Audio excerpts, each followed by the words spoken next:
ഇനി എന്തായിരിക്കും? ഇപ്പോൾ ഓരോ ദിവസവും വാണിംഗാണ്.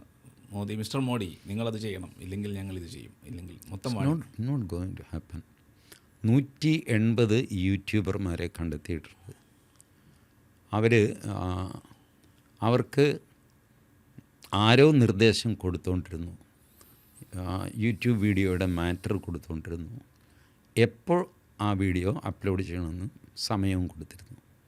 ആ സമയത്തൊക്കെ ഇവർ അപ്ലോഡ് ചെയ്തിട്ടുണ്ട്, മില്യൺസ് വ്യൂ ചെയ്തിട്ടുണ്ട്.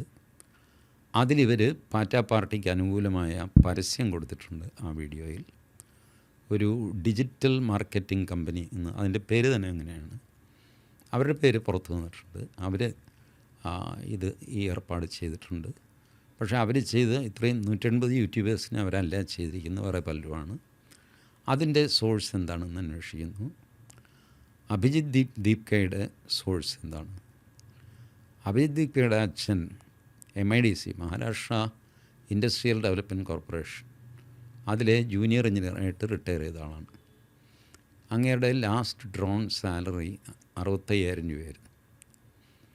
ഈ 65,000 രൂപ വരുമാനത്തിൽ അങ്ങേർക്ക് തൻ്റെ മകനെ ബോസ്റ്റണിൽ അയച്ച് പഠിപ്പിക്കാൻ പറ്റുമോ? ഒരു വർഷം ആക്ഷേപമില്ലാതെ മിനിമം 1 കോടി രൂപ ചിലവാണ് ബോസ്റ്റണിൽ പോയി ഇവൻ പഠിച്ച കോഴ്സ് പഠിക്കുന്നത്. എവിടെ നിന്നാണ് ഈ പൈസ? പുള്ളി സോഴ്സ് പറഞ്ഞാൽ മതി. പുള്ളി ലോണൊന്നും എടുത്തതായിട്ട് കാണുന്നില്ല, ഇൻക്ലൂഡിങ് എഡ്യൂക്കേഷൻ ലോൺ എടുത്തതായിട്ട് കാണുന്നില്ല. ശരി, ബന്ധുമിത്രാദികളിൽ നിന്ന് വാങ്ങിയപ്പോൾ ഓക്കെ, അത് വാങ്ങിച്ചു എന്നുള്ളതിൻ്റെ തെളിവ് കാണിച്ചാൽ മതി. ദീപ്കെ വലിയ ഡീപ്പ് കുരുക്കിലേക്കാണ് പോകുന്നത് കേട്ടോ. ഹൂ ഹാസ് ഫൈനാൻസ്ഡ് ഹിം എന്നുള്ളത് കറക്റ്റായിട്ട് കണ്ടുപിടിക്കുന്ന ജോലിയാണിപ്പോൾ CBI ആൻഡ് NIA. ഇയാളുടെ വീട് തന്നെ, ദീപ്കയുടെ വീട് ഐ തിങ്ക് ഇൻ പൂനെ. വലിയ വീടാണ്. വലിയ വീട് വെച്ചുകൂടെ? വയ്ക്കാം. ദളിത്, അതാണല്ലോ ദീപ്കയുടെ ഒരു നമ്പർ. ദളിത്തിന് വലിയ വീട് വെച്ചുകൂടെ? വയ്ക്കാപ്പോൾ ഈ 65,000 രൂപ വരുമാനക്കാരൻ ഇത്ര വലിയ വീട് വെച്ചത് എങ്ങനെ? ഇതാണ് ചോദ്യം. അപ്പോൾ അയാൾ പറഞ്ഞു, ഞാൻ ബാങ്കിൽ നിന്ന് ലോൺ എടുത്തു, അത് ചെയ്തു. ഫൈൻ, നിങ്ങൾ ബാങ്കിൽ നിന്ന് ലോൺ എടുത്തു, മകനെ പഠിപ്പിക്കാനുള്ള കാശ്. എൻ്റെ മകൻ രാഷ്ട്രീയത്തിലില്ല, അവൻ പാർട്ടി ഉണ്ടാക്കാനും പോകുന്നില്ല. വേണ്ട, പാർട്ടി ഉണ്ടാക്കുകയോ ഉണ്ടാകാതിരിക്കും, പഠിപ്പിക്കാനുള്ള കാശ് ആര് തന്നു? സ്കോളർഷിപ്പും ഇല്ല. ഇവനത്ര ബ്രില്യൻ സ്റ്റുഡൻ്റ് ഒന്നുമല്ല.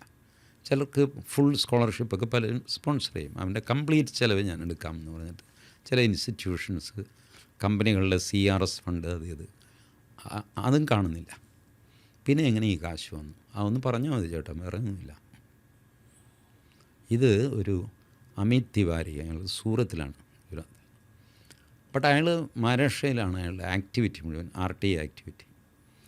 അയാൾ RTI ഫയൽ ചെയ്ത് 400 കോടി രൂപ മഹാരാഷ്ട്ര സർക്കാരിന് ഉണ്ടാക്കി കൊടുത്തു.